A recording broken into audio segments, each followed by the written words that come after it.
제13장 집시의 칼. 그는 히이드가 덮인 들판을 달리고 있었다. 축축하게 비에 젖은 히이드가 너무 미끄러워 그는 몇 번이나 곤두박질 칠 뻔했다. 멀리서 양들의 방울 소리가 아스라하게 들려왔다. 심장이 터질 듯 아파왔다. 그러나 등 뒤에서 들려오는 추적자의 거친 호흡과 발소리 때문에 그는 질주를 멈출 수가 없었다. 이번에 잡히면 끝장이야. 이렇게 생각하며 그는 온 힘을 다해 달려갔다. 그러나 점점 가슴은 압박되어 오고 점차 의식이 희미해진다. 양들의 방울 소리는 점점 가까워진다. 얼굴에, 머리에, 가슴에 부드러운 보슬비가 흘러내렸다. 목 위로는 섬뜩한 감촉이 느껴진다. 그리고 찰그랑 찰그랑 맑고 차갑게 울리는 금속성 소리. 크리스 올랜도는 가슴이 터질 듯한 압박감을 느끼며 번쩍 눈을 떴다. 순간 정체불명의 괴한이 그의 가슴을 타고 앉아 억센 두 손으로 그의 목을 꽉 조르고 있었다. 어두워서 얼굴은 알아볼 수 없지만 무척 건장하고 다부진 남자임에 틀림없다. 상대는 무시무시한 힘으로 그의 목을 조여대고 있었다. 차라랑 차라랑 이상한 금속성 소리가 울린다. 어디서 들었을까? 방금 꿈속에서 들었던 방울 소리였다. 억센 손이 목을 조이고 그가 거칠게 저항하는 데 따라 방울 소리는 점점 더 숨가쁘게 울려댔다. 차라랑 차라랑. 크리스는 차츰 저항할 힘을 잃어갔다. 그때 시퍼런 빛이 어둠을 가르는 것이 보였다. 정체불명의 괴한이 시퍼런 단도를 빼어들었던 것이다. 등골이 오싹해지면서 어떻게든 소리를 질러 이 위기를 알려야 한다는 생각이 들었다. 누군가를 불러야 한다. 옆방에 자고 있는 앤드루가 생각났다. 하지만 그는 지난밤 파티에서 완전히 지쳐 골아떨어졌을 텐데 그를 어떻게 깨운다지? 문득 침대 옆 사이드 테이블에 놓인 조각품에 생각이 미쳤다. 얼마 전 구입한 카미유 클로델의 작품, 저것을 깨뜨려 소리를 낸다면. 단도가 빗살을 뿜으며 내리찍히는 순간 크리스는 재빨리 얼굴을 옆으로 돌렸다. 단도는 베개에 그대로 꽂혔다. 하얀 새털이 풀풀 날아올랐다. 두 번째 칼날이 다시 어둠을 가르더니 칼끝은 그의 배를 푹 쑤시고 들어왔다. 그는 예리한 통증을 느꼈다. 그 틈에 크리스는 팔을 휘둘러 마침내 사이드 테이블 위에 놓인 조각품을 밀어 떨어뜨렸다. 꽈당, 쨍그랑. 조각품이 큰 소리를 내며 사이드 테이블 옆에 있던 전신 거울에 부딪혔고 거울이 깨지며 조각들이 바닥에 떨어지는 소리가 요란했다. 괴한이 당황하는 빛을 보였다. 그 틈에 크리스는 힘껏 그를 밀치고 몸을 일으켰다.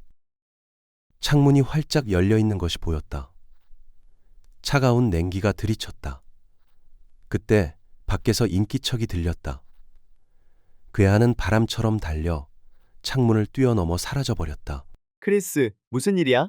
크리스 올랜도의 매니저인 앤드루가 잠옷 차림으로 벌컥 방문을 열어젖히고 뛰어들었다. 곧 환한 불빛이 어두운 방 안을 밝혔다. 방 안은 난장판이었다. 산산이 깨져나가 바닥에 흩어져 있는 거울 조각이 빛을 발했고 바닥에 단검에 찔린 크리스가 배를 움켜쥔 채 쓰러져 있었다. 이봐, 정신 차리라고. 앤드루는 바닥에 쓰러져 있는 크리스를 일으켜 안았다. 크리스는 연신 고통스런 신음소리를 토해내고 있었다. 그의 아랫배엔 기이한 모양의 단도가 꽂혀 있었다. 앤드루는 손잡이를 쥐고 단도를 뽑아냈다. 순간 핏물이 분출했다. 핏물은 순식간에 앤드루의 손과 얼굴을 붉게 물들이며 마룻바닥을 흥건하게 적셨다. 앤드루는 손바닥으로 크리스의 얼굴을 뒤덮은 핏물을 닦아냈다. 그때 날카롭게 깨져나간 거울 조각 틈으로 무언가 떨어져 있는 것이 보였다. 그것은 수십 장의 타로 카드였다. 도대체 알다가도 모를 일이로군. 린치 경감이 기다란 손가락으로 파이프에 잎담배를 꾹꾹 눌러 담으며 중얼거렸다. 그의 앞에는 정교한 장식의 단검 한 자루와 타로 카드 10여 장이 놓여 있었다. 제각기 다양한 그림들이 그려져 있는 집시의 카드였다. 이 칼 말이야. 아무래도 예사로운 칼이 아니잖나. 린치 경감은 파이프 담배 연기를 뿜으며 단도를 살펴보았다. 아름다운 칼이었다. 손잡이엔 가죽이 덧대어져 있었는데 길이 들어 반질반질했다. 칼날은 반달 모양으로 둥글게 굽어 있었고 칼날엔 말라붙은 핏자국이 선명했다.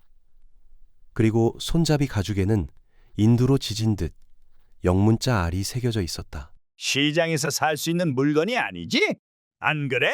그렇습니다. 수제품이 틀림없습니다. 손잡이에 가죽을 덧대고 직접 나를 벼렸군요. 손잡이에 새겨진 이 알자는 범인의 이니셜일까? 그럴 가능성이 크겠지요. 로버트가 말했다. 크리스 올랜도를 습격했던 범인이 남긴 것은 그것뿐이었다. 그러나 단검이나 카드 어느 쪽에서도 범인의 지문은 검출되지 않았다. 아마도 지문을 남기지 않기 위해 장갑을 낀 상태에서 범행을 저질렀을 것이다.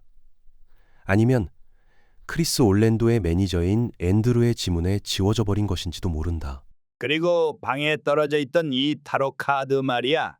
린치 경감이 타로 카드 한 장을 집어들었다.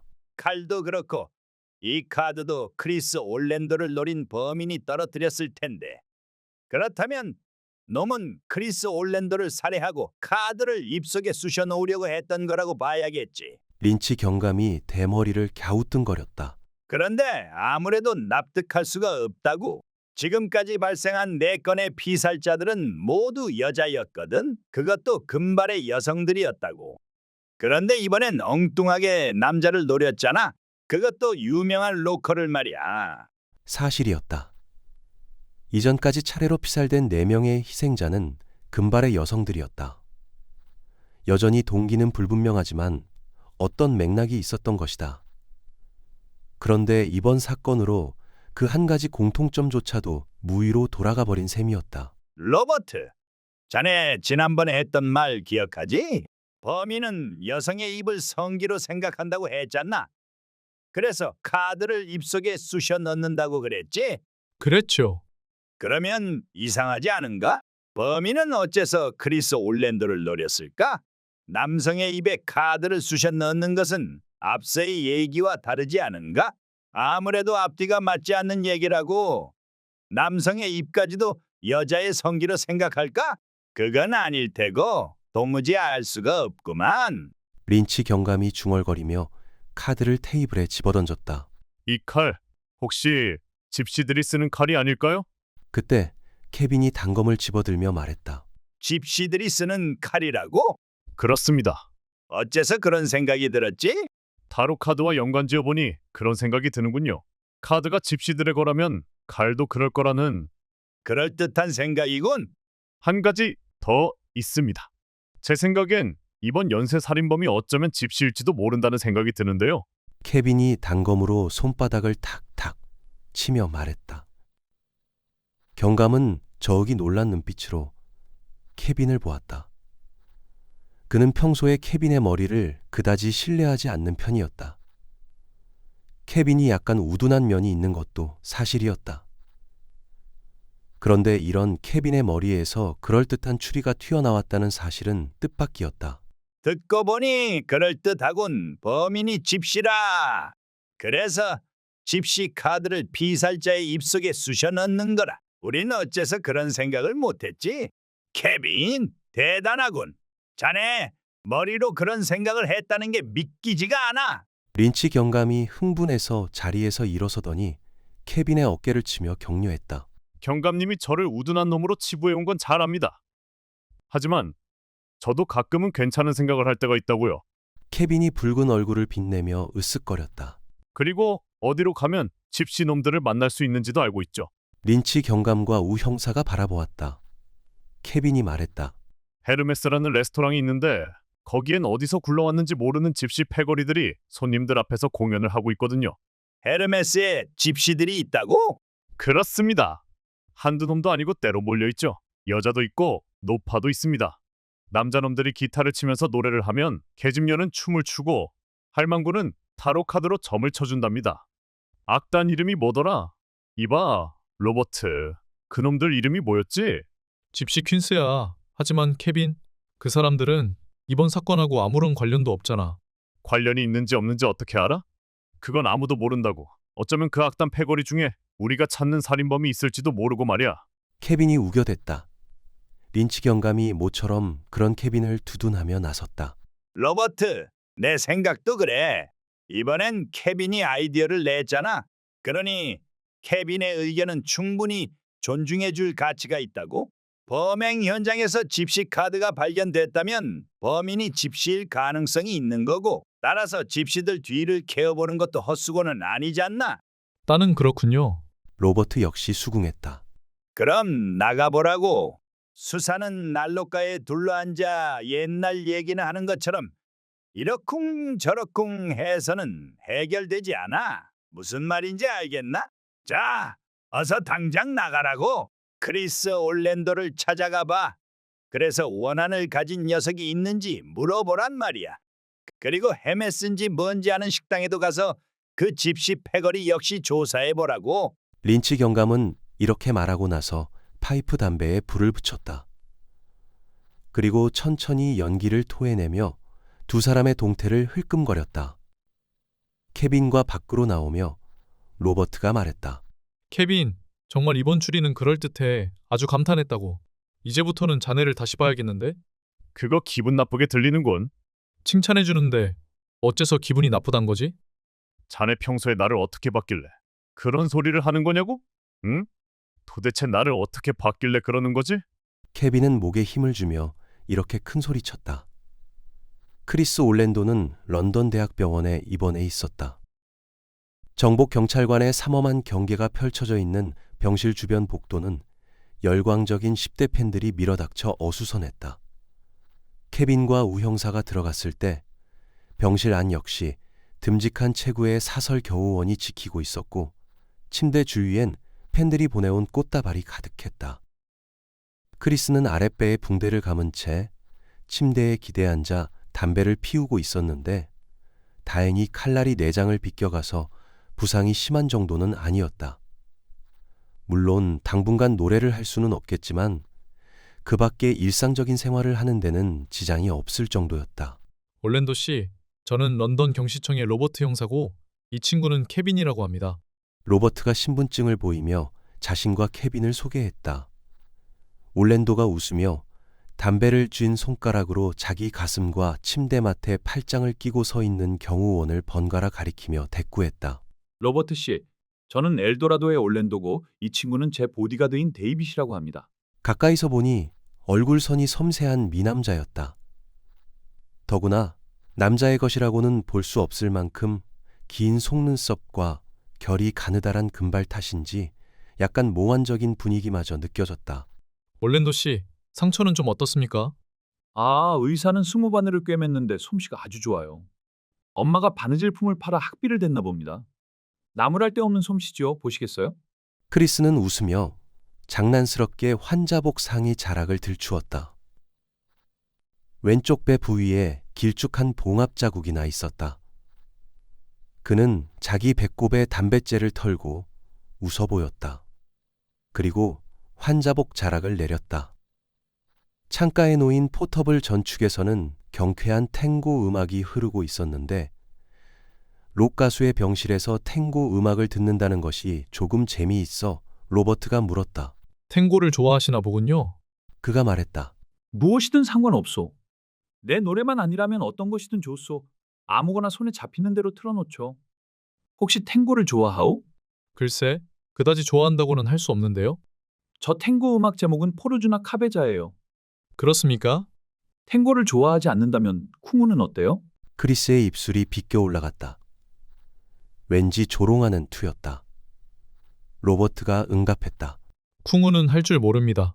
저는 영국에서 태어났고 영국에서 자랐죠. 하긴 나도 영국인이지만 폴로 경기를 해본 적은 없으니까 피장파장이군. 크리스가 장난스럽게 쿡쿡 웃었다. 이봐요, 올랜도 씨. 우린 농담이나 하자고 여기에 온 게 아니란 말이요. 그때 케빈이 으르렁거렸다. 그는 그때까지 묵묵히 듣고 있다 마침내 화를 참지 못해 한마디 했던 것이다. 그럼 당신들은 뭐 때문에 온 거죠? 케빈이 즉각 응대했다. 당신을 습격한 범인 때문에 온 거요. 범인이 누군지 알기 위해 온 거란 말이요. 혹시 뭔가 짚히는 게 없습니까? 케빈을 저지하며 로버트가 물었다. 이를테면 누구에게 원한을 산 일이라든가 그렇지 않으면 최근에 협박 전화를 받은 일은 없었나요?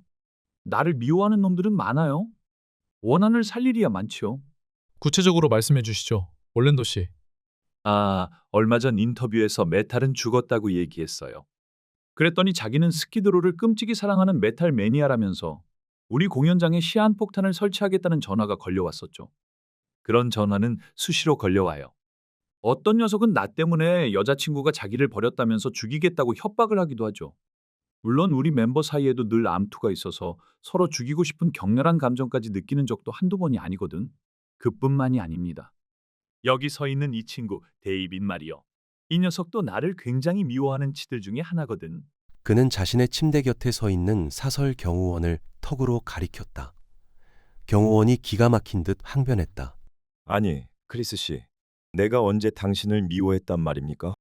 누구나 나를 미워하는데 자네라고 예외일 수는 없자는가. 안 그래?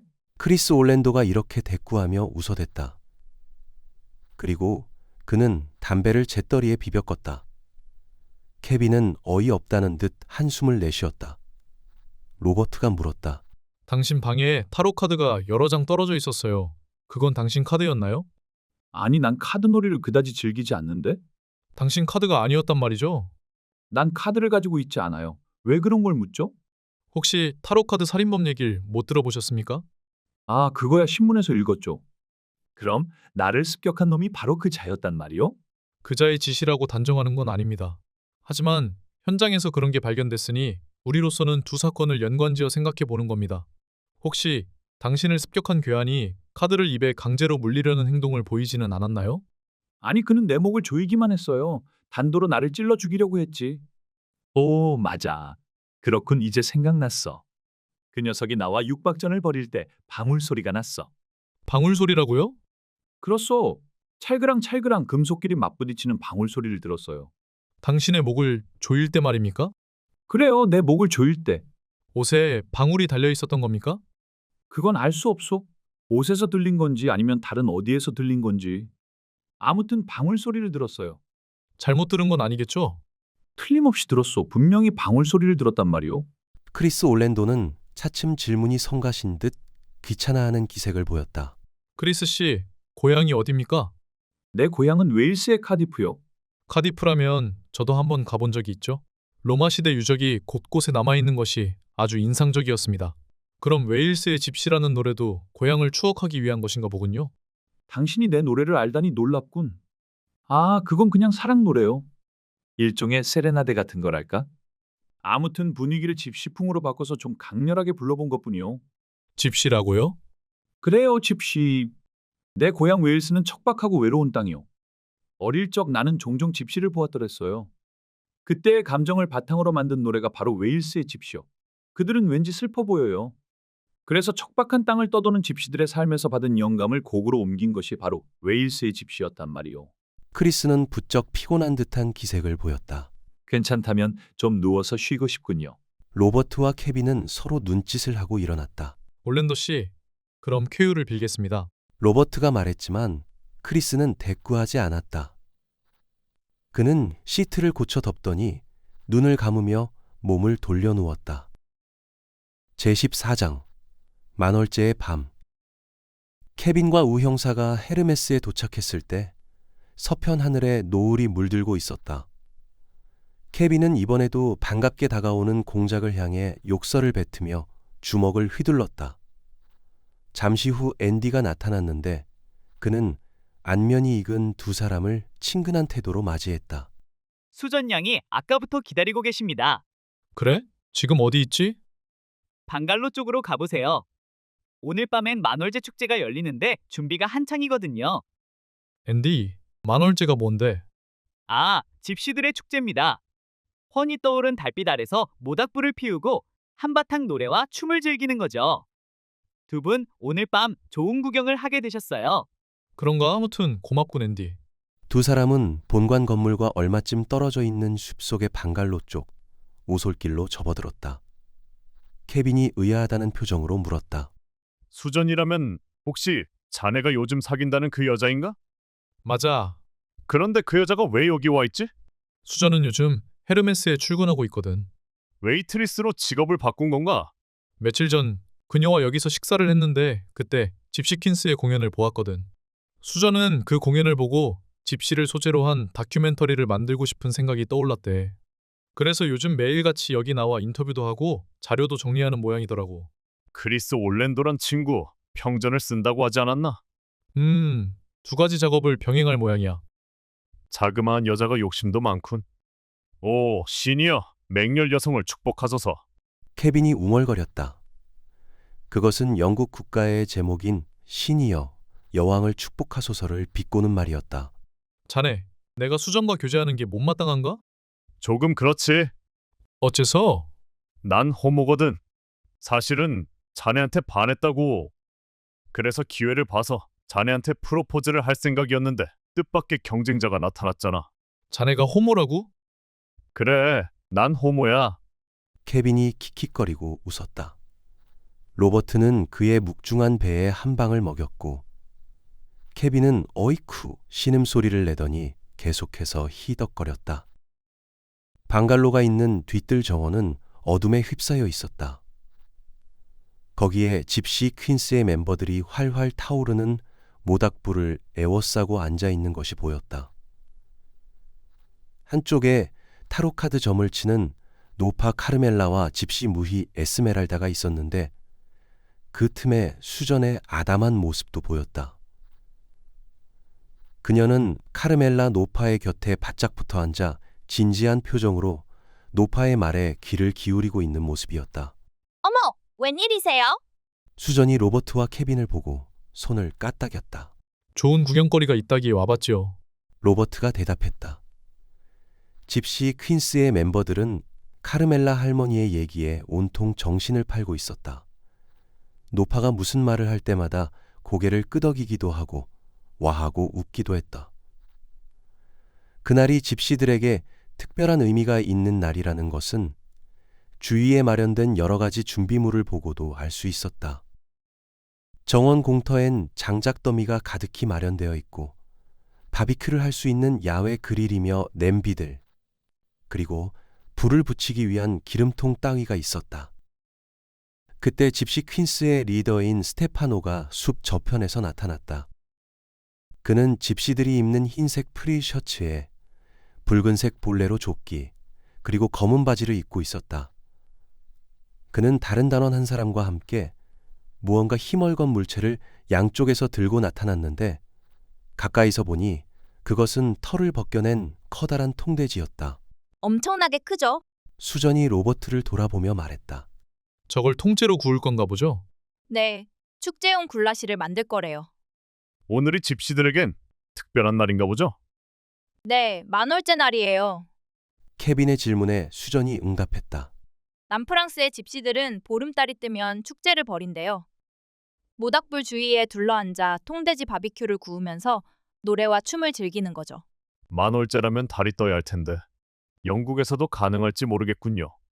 케빈이 심통스런 말투로 중얼거렸다. 달이 뜨고 있잖아요. 저기 보세요. 수전이 하늘을 손가락으로 가리켰다. 어느새 어두워진 하늘 위로 둥근 달이 떠오르고 있었다. 마치 핏물에 담근 은쟁반을 꺼내든 것처럼 불그레한 빛깔로 물들어 있는 보름달이었다. 런던 날씨는 믿을 수가 없어요.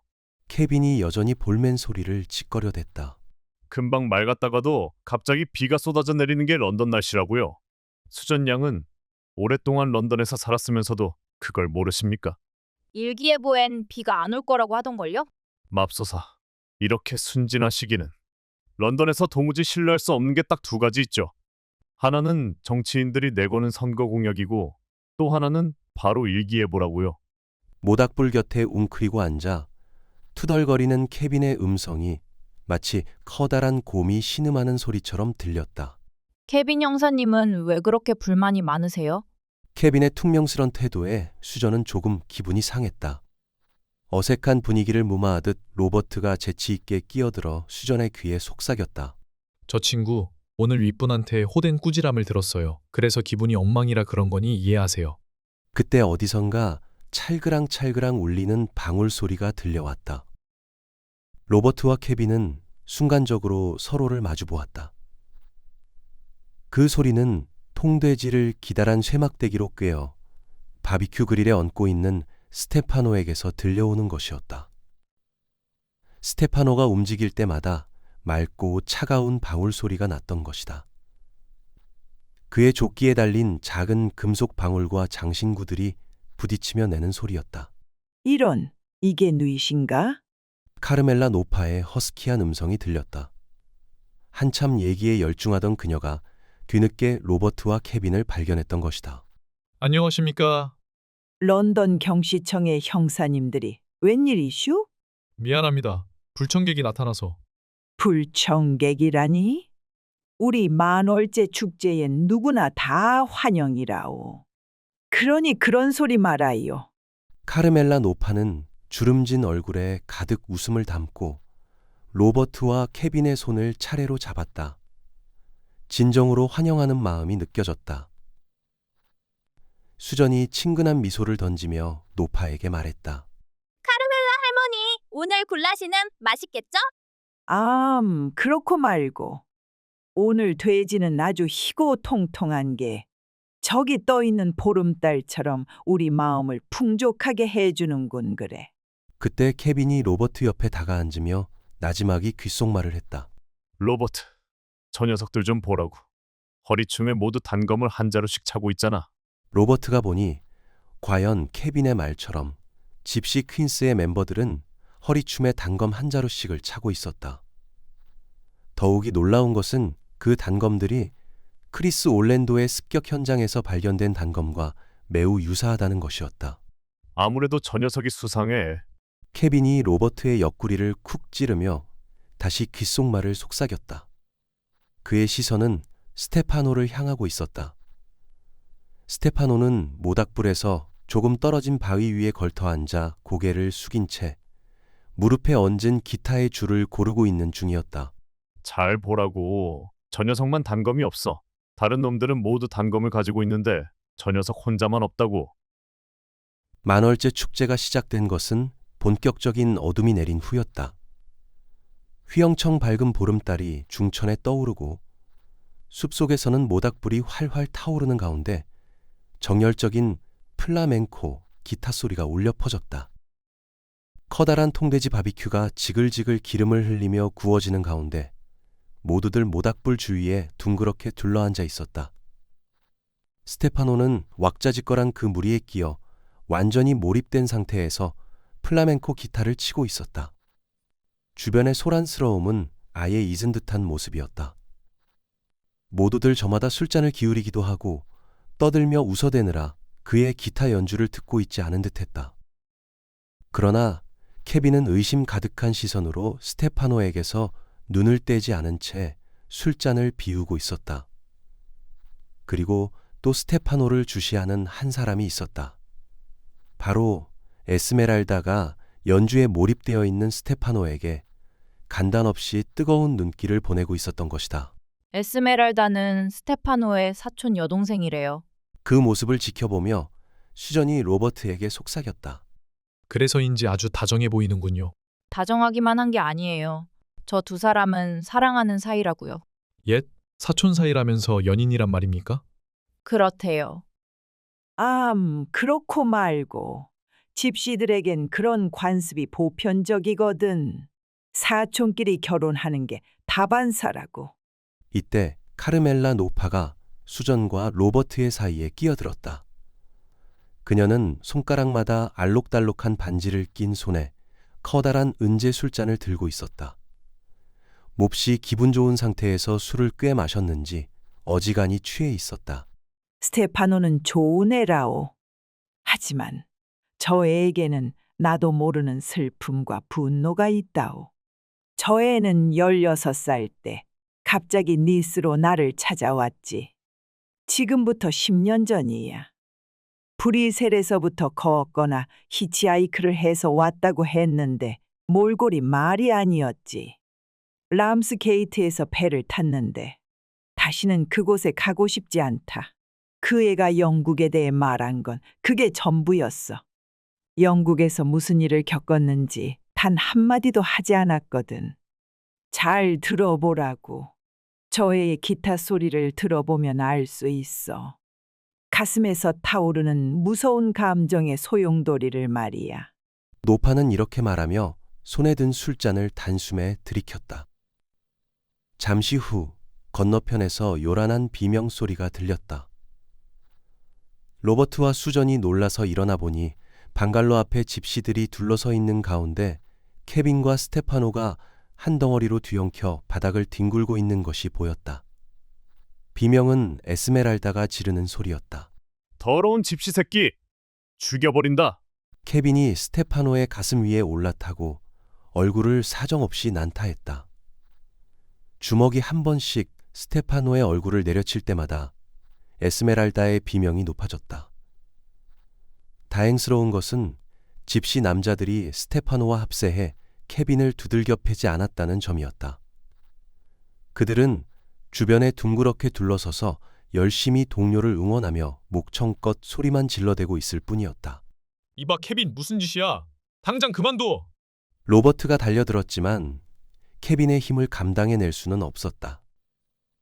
어쨌든 그 틈을 타서 스테파노가 허리를 비틀어 케빈을 떨쳐내고 재빨리 일어서면서 동시에 이마로 케빈의 얼굴을 들이받았다. 아이쿠, 망할 놈이!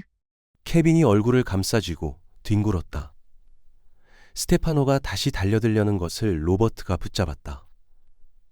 그러자 스테파노는 한 마리 맹수처럼 방향을 돌려 로버트에게 달려들었다.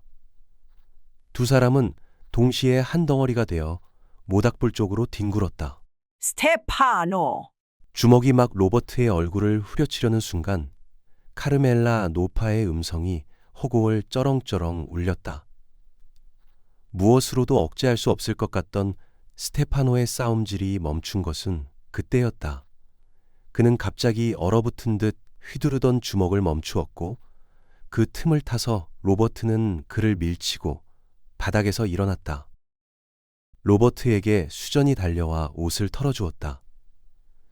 에스메랄다는 땅바닥에 무릎을 꿇은 모습으로 앉아있는 스테파노를 부둥켜 안고 일으켜 세우려 했다. 그러자 스테파노는 벌떡 일어나 숲속으로 달려갔고 에스메랄다가 그를 뒤따라 달려갔다. 로버트는 나무에 기대앉아 씩씩거리고 있는 케빈에게 다가갔다. 뭐 때문에 그 야단이 난 거야? 카르멜라 할망구한테 단도를 내보이며 이 물건을 본 적이 있냐고 물었지. 그랬더니 할망구가 당장 왜 스테파노의 단도를 당신이 갖고 있느냐? 고 대묻더군. 그건 스테파노가 항상 가지고 다니는 거라는 거야. 손잡이에 있는 알자는 스테파노의 아버지 이니셜이래. 라파엘로라고. 그러더니 할망구가 큰 소리로 스테파노를 불렀어. 난 그 녀석이 어떤 얼굴을 할지 궁금했지. 곧 그 녀석이 오자 할망구가 내 단도를 왜 이 양반이 가지고 있냐 고 묻더군. 그랬더니 녀석이 느닷없이 내 얼굴을 주먹으로 때리잖아. 케빈이 입가의 핏물을 손수건으로 닦으며 투덜거렸다. 역시 예상했던 대로라고. 단도는 스테파노 녀석의 거심에 틀림없어. 따라서 크리스 올랜도를 습격한 놈이 바로 그 녀석이란 얘기지. 나중에 확인해 본 것이지만 그 말은 사실이었다. 집시들은 누구나 단검을 한 자루씩 소지하고 있었다. 그리고 손잡이엔 각기 자신의 이니셜이 있었다. 이를테면 호세의 것은 H, 나자리노의 것은 N, 심지어 에스메랄다도 하나 가지고 있었는데 그녀의 이니셜은 E였다. 이제 그 녀석을 체포하는 일만 남았다고. 어쩌면 놈은 그리스를 습격한 범인일 뿐만 아니라 타로카드 연쇄살인범일 가능성도 크다고. 어느새 왔는지 케빈의 말을 엿들은 수전이 놀란 얼굴로 물었다. 스테파노가 타로카드 연쇄살인범이라고요? 로버트는 즉각 그 말을 부정했다. 아냐, 그건 케빈이 괜히 해본 소리야. 그럼 크리스를 습격한 범인이란 말은요? 로버트, 정말 스테파노가 크리스 올랜도를 습격한 범인이라고 믿고 있나요? 그건 케빈의 말이 맞아. 일이 이렇게 된 이상 그의 짓이라고 봐야겠지. 수전은 이해할 수 없다는 표정을 지었다. 스테파노가 어째서 크리스를 죽이려 했을까요? 그 두 사람은 어떤 관계일까요? 알 수 없지. 그럼 크리스도 스테파노를 알고 있을까요? 그는 우리가 찾아갔던 날 범인의 정체를 모른다고 했거든. 만일 스테파노의 짓인 줄 알고도 그런 말을 했다면 거짓말을 한 거겠지. 두 사람 관계가 궁금해요. 대체 어떤 관계인지. 이렇게 말하고 나서 수전은 비로소 케빈에게 관심을 보였다. 많이 다치지 않았어요? 견딜만 합니다. 하지만 놈은 힘이 대단하더군요. 가라데! 유단자인 내가 당해내기 힘들 만큼 무서운 놈이에요. 케빈이 부어오른 얼굴을 문지르며 말했다. 로버트, 언제 갈 거예요? 케빈도 상처를 치료해야 하잖아요. 난 가지 않겠어. 여기서 기다리다. 스테파노 놈이 나타나면 체포해야지. 그가 대꾸했다. 에스메랄다가 나타난 것은 바로 그때였다. 그녀는 풀죽은 모습으로 사람들 사이에 끼어들었다. 울어서 눈이 퉁퉁 부어 있었다. 어느새 집시들은 방금 전의 소동은 아랑곳하지 않고 술을 마시거나 시끄럽게 얘기를 짓거리고 있었다. 잠시 후 그들 중에 한 사람이 일어나 허리춤에 단검을 꺼냈다. 그리고 이제 막 먹음직스럽게 익은 통돼지 바비큐를 자르기 시작했다. 그때 누군가가 만돌린을 연주하기 시작했다. 모닥불이 활활 타오르고 통째로 돌아가며 구워지는 바비큐 냄새가 풍겨왔다. 카르멜라가 옥수수로 빚은 술을 모두에게 돌렸다. 이때 북을 치는 소년 호세가 커다란 단지에 술을 담아 들어왔다. 구운 바비큐 고기도 먹기 좋게 썰어왔다. 고마워, 호세. 로버트와 수전도 커다란 잔에 하나 가득 옥수수 술을 받았다. 나머지 집시들이 손뼉을 치며 박자를 맞추었다. 가장 나이가 많은 집시 남자가 탬버린을 치며 노래를 부르기 시작했다. 히드가 덮인 들판 성처럼 써있는 그대, 낡은 성의 망루처럼 언제나 먼 곳을 보는 그대, 나는 성을 둘러싼 해자처럼 언제나 그대 곁을 맴돈다네. 폭풍이 오리라 그대 먼 눈을 때리며, 폭풍이 오리라 내 가슴에 눈물을 채우며. 아름다운 세레나데였다. 누군가에게 저토록 애절하게 갈증을 느껴본 적이 있을까? 수전이 살며시 로버트의 어깨에 머리를 기대왔다. 아마도 한두 잔째 마신 독한 옥수수술의 취기가 오른 모양이었다. 그녀의 귀여운 얼굴에 발그스름한 홍조가 떠오른 모습이 보기에 아름다웠다. 로버트는 자신도 모르게 그녀의 머리카락을 손으로 쓰다듬었다. 아직 소년 티가 채 가시지 않은 젊은 집시 호세가 작은 북으로 장단을 맞췄다. 북소리에 따라 만돌린 소리도 격정적으로 한 옥타브 올라가고 노래의 곡조도 격렬해져 갔다. 누군가 장작을 집어넣었고 장작을 삼킨 불길은 더 세게 타올랐다. 그리고 짙은 불 그림자가 사람들의 얼굴에 어른거렸다. 로버트는 술잔을 기울이며 주위의 집시들을 살펴보았다. 다들 비슷비슷한 단도를 허리에 차거나 주머니에 꽂고 있었다. 그들은 즉석에서 그 단도를 뽑아 송아지 고기를 썰기도 하고 나뭇가지로 무엇인가 조각하기도 했다. 오랜 세월 노숙을 해온 그들에게 있어 저런 단도는 생필품일 것이다. 곡은 어느새 바뀌어 세레나데가 흐르고 있었다. 이번엔 호세가 노래를 이어갔다. 어머니, 나를 보세요. 창밖을 보지 마세요. 나만을 보세요. 나는 어머니로부터 나왔습니다. 그런데 어머니는 나를 버려두고 어디로 가시려고 하나요? 나는 어머니와 함께 있고 싶어요. 그런데 어머니는 자꾸만 저 먼 지평선 너머로 가시는 거죠? 나를 혼자 버려두고 말이에요. 어머니의 시선이 향하는 저 지평선 너머엔 무엇이 있나요? 어머니, 창밖을 보지 마세요. 제발 나를 보세요. 나만을 보세요. 저 지평선 너머엔 아무것도 없어요. 구슬픈 멜로디였다. 어느새 보름달은 자작나무 위에 하늘 꼭대기에 걸려 있었다. 비현실적으로 보일 만큼 아름다운 전경이었다.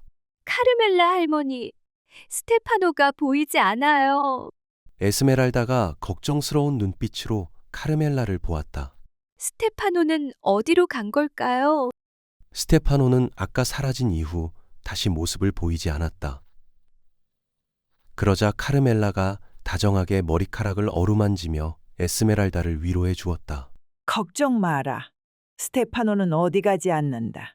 언제든 내 곁으로 돌아올 거야. 그러나 그날 자정이 다 되어 수전과 로버트가 자리를 털고 일어날 때까지도 스테파노는 돌아오지 않았다.